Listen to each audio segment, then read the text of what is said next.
I'm Joel Wright. And I'm Mike Goby. For a few minutes now, we're going to talk about equity position and leverage. Leverage is loans. It's putting a loan on a property and paying it off over time.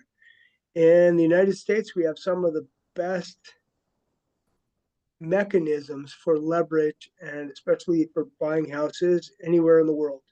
And the common one that most people use is the 30-year mortgage. Investment property leverage.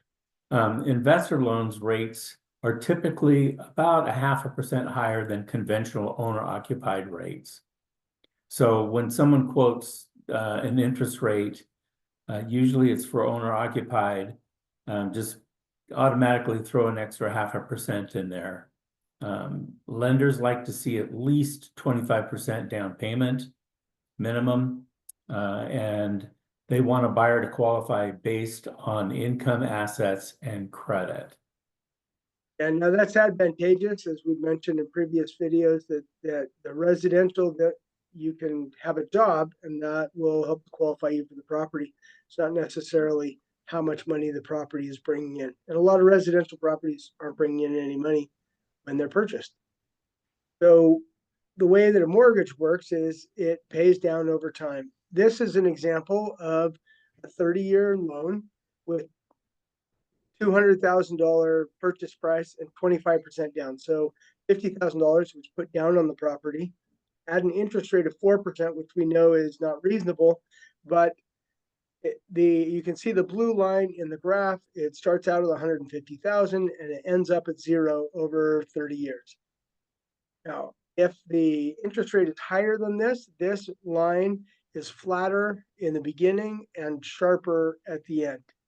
And if the interest rate is lower than 4%, it goes down faster at the beginning and less at the end. So if you have a 12% interest rate, it's going to be almost flat.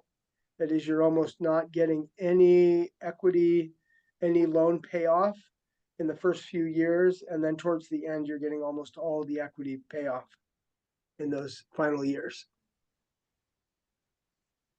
Appreciation and leverage. Increase in value over time. The appreciation does that. And then with the payoff of the loan, that also builds a lot of equity. So if for some reason you're in a position where the cycle is going down, the debt reduction offsets the devaluation potential. And then equity value, 30-year loan, if you look at a $200,000 loan, a $200,000 property with 25% down, again, the same scenario, $50,000 down payment, $150,000 mortgage. You could see here that the growth with debt reduction and appreciation at percentages of 1,022% growth. Yeah, the return on your $50,000 that you put down is over 1,000% over 30 years, just with 3.5% appreciation on the property and paying off the mortgage over that time period. So that's pretty cool. Yeah, there aren't many investments that can do that. In fact, there are very few investments, I believe, that perform as well as residential real estate for exactly that purpose.